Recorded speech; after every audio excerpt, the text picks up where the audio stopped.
বাবা ছেলের মধ্যে শত্রুতা দুশ্মনী হতে পারে কি পারে না?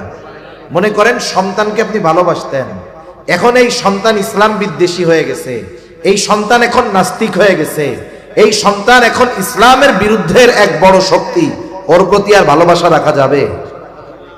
আপনি আগে যেমন আল্লাহর জন্য তাকে ভালোবাসতেন, ও যখন আল্লাহর বিরোধী, রাসূলের বিরোধী, ওর বিরুদ্ধে আপনার শত্রুতা হবে, তবে সেটাও হবে আল্লাহর জন্য। এই জন্য যাকে আল্লাহর জন্য ভালোবাসা যায়, যেই সম্পর্কটা আল্লাহর জন্য গড়া যায়, ওই সম্পর্কটা আল্লাহর জন্য ভাঙাও যায়। এটা ভালোবাসার মূলনীতি হবে যে আমাদের ভালোবাসা হবে আল্লাহ তাআলার জন্য। তাহলে ভালোবাসাও যাবে, তাহলে ওই ভালোবাসা ত্যাগ করাও যাবে। সাহাবায়ে কেরাম এই দৃশ্যটা আমাদের সামনে দেখায় গেছেন। তাদের অন্তরে সর্বদা আল্লাহর মুহাব্বত সবচাইতে সুদৃঢ় ছিল। এরপরে নবীজির মুহাব্বত তাদের ওই অন্তরের মধ্যে সর্বোচ্চ ছিল। এই জন্য তারা আল্লাহর মুহাব্বতে আল্লাহর জন্য বাবার বিরোধিতা করতেও পিছপা হয় নাই। আল্লাহর মুহাব্বতে বাবার বিরুদ্ধে অস্ত্র ধারণ করতেও তারা পিছপা হয় নাই। ইতিহাসের অন্যতম একটি ঘটনা হলো বদরের যুদ্ধের ঘটনা। বদরের যুদ্ধ সংগঠিত হয়েছে ২য় হিজরিতে, ১৭ই রমাদান।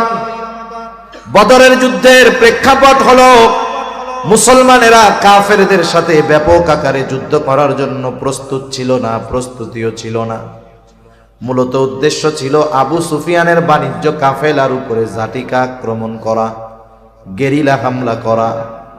আবু সুফিয়ান যখন বুঝতে পারছে কাফেলাওয়া নিরাপদ, খবর পাঠায় দিছে মক্কায় যে আমাদের বাণিজ্যিক কাফেলা বিপদের সম্মুখীন হতে পারে, আমাদের সাহায্যের জন্য তোমরা আগায় আসো, মুসলমানদের দ্বারা আমরা আক্রান্ত হতে পারি। আবু জেহেল খবর পেয়ে তৎকালীন সময়ের সর্বাধুনিক সমরাস্ত্রে সুসজ্জিত হয়ে ১,০০০ সশস্ত্র কাফের রওনা হয়ে গেছে। ইতিমধ্যে আবু সুফিয়ান নিরাপদ এলাকায় পৌঁছায় গেল।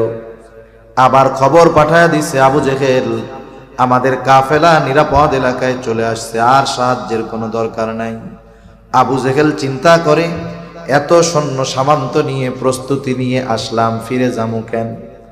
মুসলমানদের সাথে যুদ্ধটা লাগায় দেই, যেহেতু ওরাও পরিপূর্ণ প্রস্তুত নাই। এই অবস্থায় যদি ওদের উপরে আমরা হামলা করতে পারি, তাহলে এই দুনিয়া থেকে ইসলাম এবং মুসলমানদের মূলোৎপাটন করে দেওয়া যাবে।